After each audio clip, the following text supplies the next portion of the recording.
ദൈവനാമത്തിന് മഹത്വമുണ്ടാകട്ടെ. യെശയ്യാ പ്രവാചകന്റെ പുസ്തകം 60-ാം അധ്യായം 7 മുതൽ 13 വരെയുള്ള വാക്യങ്ങളാണ് നമ്മൾ നോക്കുന്നത്. 7-ാം വാക്യത്തിൽ, കേദാരിലെ ആടുകളൊക്കെയും നിന്റെ അടുക്കൽ ഒന്നിച്ചുകൂടും, നെബായോത്തിലെ മുട്ടാടുകൾ നിനക്ക് ശുശ്രൂഷ ചെയ്യും, അവ പ്രസാദമുള്ള യാഗമായി എൻ്റെ പീഠത്തിന്മേൽ വരും. അങ്ങനെ ഞാൻ എൻ്റെ മഹത്വമുള്ള ആലയത്തെ മഹത്വപ്പെടുത്തും. അപ്പോൾ ആടുകളും മുട്ടാടുകളും യാഗമായി തീരാൻ ആയിട്ട് തന്നെ അവർ തന്നെത്താൻ യാഗപീഠത്തിലേക്ക് വരും. മൃഗങ്ങളെ ഇനിയും പിടിച്ചു കെട്ടി വലിച്ചുകൊണ്ട് യാഗപീഠത്തിലേക്ക് കൊണ്ടുവരണ്ട. ഇത്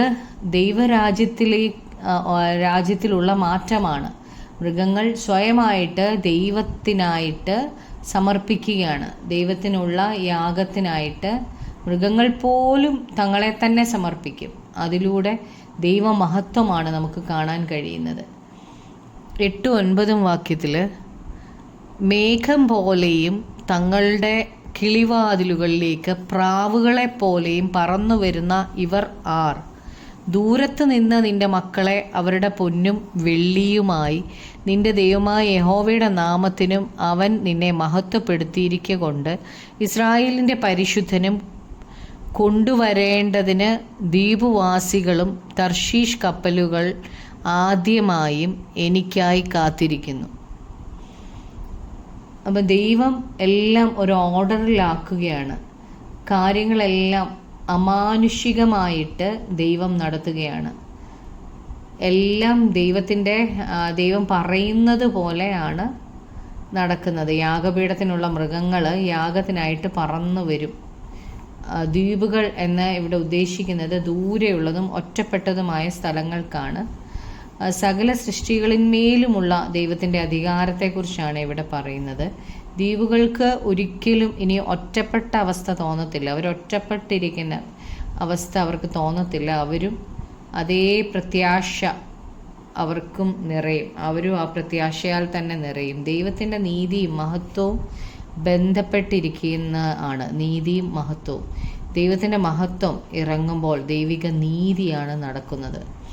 അങ്ങനെ ഇസ്രായേലിൽ നീതിയോടുള്ള ഒരു മാറ്റം, നീതിയുള്ള ഒരു വലിയ മാറ്റം ഇസ്രായേലിൽ ഉണ്ടാകും. 10-ാമത്തെ വാക്യത്തിൽ, അന്യജാതിക്കാർ നിന്റെ മതിലുകളെ പണിയും, അവരുടെ രാജാക്കന്മാർ നിനക്ക് ശുശ്രൂഷ ചെയ്യും.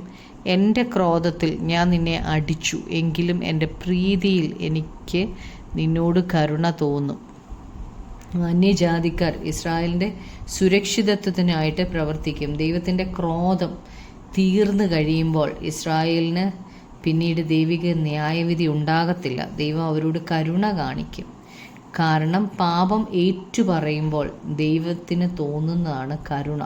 ദൈവം കരുണ കാണിക്കും. ഈ കരുണ ഇസ്രായേലിനെ സുരക്ഷിതരാക്കും. 11-ാം വാക്യത്തിൽ, ജാതികളുടെ സമ്പത്തിനെയും യാത്രാസംഘത്തിൽ അവരുടെ രാജാക്കന്മാരെയും നിന്റെ അടുക്കൽ കൊണ്ടുവരേണ്ടതിന് നിന്റെ വാതിലുകൾ രാവും പകലും അടയ്ക്കപ്പെടാതെ എല്ലായ്പ്പോഴും തുറന്നിരിക്കും.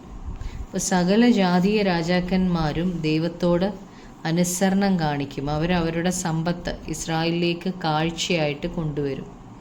ഇസ്രായേലിൻ്റെ ദൈവമാണ് ആരാധനയ്ക്ക് യോഗ്യനെന്ന് അവർ സമ്മതിക്കുകയാണ് ഇവിടെ ചെയ്യുന്നത്. 12-ാം വാക്യത്തിൽ, നിന്നെ സേവിക്കാത്ത ജാതിയും രാജ്യവും നശിച്ചു പോകും. ആ ജാതികൾ അശേഷം ശൂന്യമായി പോകും. എന്നാൽ ഇസ്രായേലിൻ്റെ ദൈവത്തെ ആരാധിക്കാൻ താല്പര്യമില്ലാത്ത ജാതികളുണ്ട്. അവർ നശിച്ചു പോകും എന്നാണ് ഇവിടെ പറഞ്ഞേക്കുന്നത്. 13-ാം വാക്യത്തിൽ, എൻ്റെ വിശുദ്ധ മന്ദിരത്തിലുള്ള സ്ഥലത്തിന് ഭംഗി വരുത്തുവാനായി ലെബാനോൻ്റെ മഹത്വവും സരളവൃക്ഷവും പൈനും പുന്നയും ഒരുപോലെ നിൻ്റെ അടുക്കൽ വരും. അങ്ങനെ ഞാൻ എൻ്റെ പാദസ്ഥാനത്തെ മഹത്വീകരിക്കും. ഇപ്പോൾ ഇവിടെ പറഞ്ഞിരിക്കുന്ന വൃക്ഷങ്ങൾ, ഈ വൃക്ഷങ്ങളെല്ലാം വളരെ വിലയേറിയ വൃക്ഷങ്ങളാണ്. അവയെല്ലാം ആലയത്തിൻ്റെ പണിക്കായിട്ട് കൊണ്ടുവരും.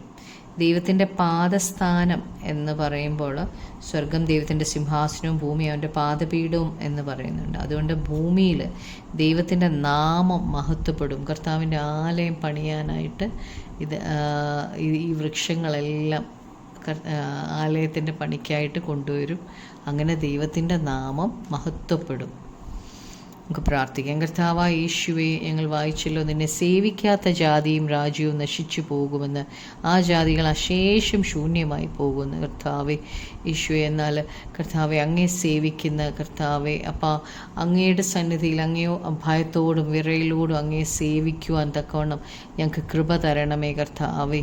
യേശുവെ, അവസാനം വരെയും അങ്ങ് മാത്രം ദൈവമെന്ന് ഏറ്റുപറഞ്ഞുകൊണ്ട് ജീവിക്കുവാൻ, അങ്ങ് വിശുദ്ധനായ ദൈവമാകിയാൽ വിശുദ്ധിയോടെ അങ്ങേ സേവിക്കുവാൻ ഞങ്ങൾക്ക് കൃപ തരണമേ. യേശു ക്രിസ്തുവിൻ്റെ നാമത്തിൽ തന്നെ. ആമേൻ.